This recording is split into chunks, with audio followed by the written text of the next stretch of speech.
നമ്മൾ KFCയിലൊക്കെ പോയി കഴിക്കുന്ന അതേ സ്റ്റൈലിലുള്ള പുറത്ത് നല്ല ക്രിസ്പിയും ഉള്ളിൽ നല്ല സോഫ്റ്റും ആയിട്ടുള്ള ഫ്രൈഡ് ചിക്കൻ വീട്ടിലെങ്ങനെ റെഡിയാക്കിയെടുക്കാൻ നോക്കാം.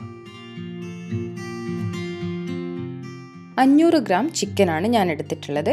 ആദ്യം തന്നെ ഈ ചിക്കൻ നമുക്ക് ബട്ടർ മിൽക്കിൽ സോക്ക് ചെയ്ത് വെക്കണം. ബട്ടർ മിൽക്ക് റെഡിയാക്കാനായിട്ട് 2 കപ്പ് പാലും 2 ടേബിൾ സ്പൂൺ നാരങ്ങാ നീരും എടുത്ത് മിക്സ് ചെയ്തെടുക്കാം. ഈ 500 ഗ്രാം ചിക്കനിലോട്ട് 2 കപ്പ് പാലെങ്കിലും വേണം, അത് കറക്റ്റായിട്ട് സോക്ക് ചെയ്ത് കിട്ടാനായിട്ട്. ഈ റെഡിയാക്കി വെച്ചിരിക്കുന്ന ബട്ടർ മിൽക്കിലോട്ട് ചിക്കൻ ഇട്ട് അത് മിനിമം 1 മണിക്കൂറെങ്കിലും വെക്കണം. ഉപ്പും കൂടെ ചേർക്കണം. ചിക്കൻ നല്ല സോഫ്റ്റ് ആവാനും ക്ലീൻ ആവാനും കൂടെയാണ് നമ്മളിതുപോലെ സോക്ക് ചെയ്യുന്നത്.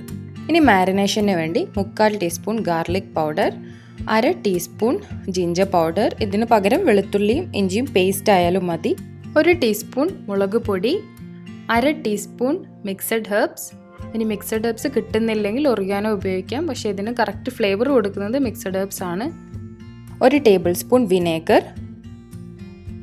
1 table spoon chilli sauce, 1 teaspoon soya sauce. Soya sauce കൂടാൻ പാടില്ല, പ്രത്യേകം ശ്രദ്ധിക്കണം, അതിൻ്റെ ടേസ്റ്റ് തന്നെ മാറിപ്പോവും. 1 ടീസ്പൂൺ പെപ്പർ, പിന്നെ ഉപ്പും കൂടെ ചേർത്ത് മിക്സ് ചെയ്ത് കൊടുക്കാം.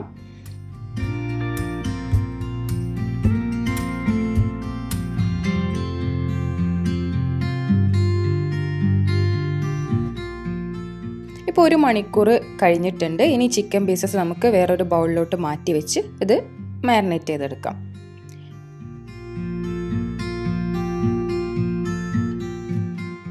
ഈ മാരിനേറ്റ് ചെയ്ത് വെച്ച ചിക്കൻ 3-4 മണിക്കൂറെങ്കിലും മാറ്റി വെക്കണം. പറ്റിയാൽ ഓവർനൈറ്റ് ചെയ്യുകയാണെങ്കിൽ അതായിരിക്കും കൂടുതൽ ബെറ്റർ. ഇനി ഫ്രൈ ചെയ്യാനായിട്ട് നമുക്ക് കോട്ടിംഗ് ചെയ്തെടുക്കണം.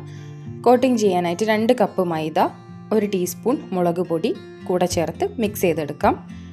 ഇതിന് 2 കോട്ടിംഗ് ആണ് വരുന്നത്. ഫസ്റ്റ് കോട്ടിങ് ഇതുപോലെ ചെയ്ത് നമുക്ക് ചിക്കൻ ഒരു പ്ലേറ്റിലോട്ട് മാറ്റി വെക്കാം. എല്ലാ ചിക്കനും ഇതുപോലെ ഫസ്റ്റ് കോട്ടിങ് ചെയ്തിട്ട് മാറ്റി വെക്കാം. സെക്കൻഡ് കോട്ടിങ് ചെയ്യുന്നതിന് മുമ്പായിട്ട് തന്നെ നമുക്ക് ഫ്രൈ ചെയ്യാനുള്ള ഓയിൽ ഒഴിച്ചിട്ട് ചൂടാക്കി വെക്കണം. ഫസ്റ്റ് കോട്ടിങ് ചെയ്ത് കഴിയുമ്പോൾ ഇതിൽ മൈദ കട്ട പിടിച്ചിട്ടുണ്ടോ, അപ്പോൾ അത് കളയാനായിട്ട് അരിച്ചെടുക്കുന്നത് നല്ലതാണ്. എല്ലാ സ്റ്റെപ്പും ഇതേപോലെ ചെയ്താലേ നമുക്ക് കറക്റ്റായിട്ട് ഫൈനൽ റിസൾട്ട് കിട്ടുള്ളൂ. അപ്പോൾ എല്ലാവരും ഇതുപോലെ തന്നെ ചെയ്യാൻ ശ്രദ്ധിക്കണം. ഫസ്റ്റ് കോട്ടിങ് കഴിഞ്ഞ ഈ ചിക്കൻ ഇനി 3 സെക്കൻഡ് തണുത്ത വെള്ളത്തിൽ ഡിപ്പ് ചെയ്ത് വെക്കണം. 3 സെക്കൻഡ് വെച്ചാൽ മതി, ഓവർ ടൈം വെക്കാൻ പാടില്ല.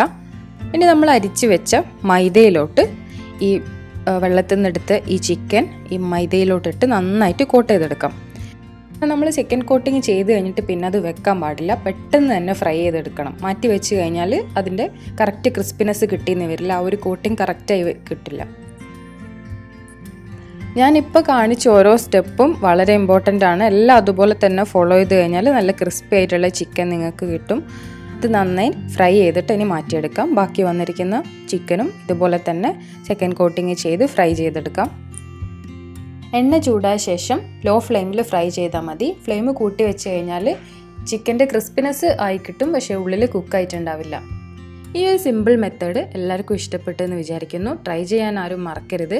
ഇഷ്ടപ്പെട്ടാൽ കമൻറ്റ് ചെയ്യാനും ചാനൽ സബ്സ്ക്രൈബ് ചെയ്യാനും ലൈക്ക് ചെയ്യാനും മറക്കരുത്. അപ്പോൾ ഒരു നല്ല റെസിപ്പിയായിട്ട് അടുത്ത വീഡിയോയിൽ കാണാം.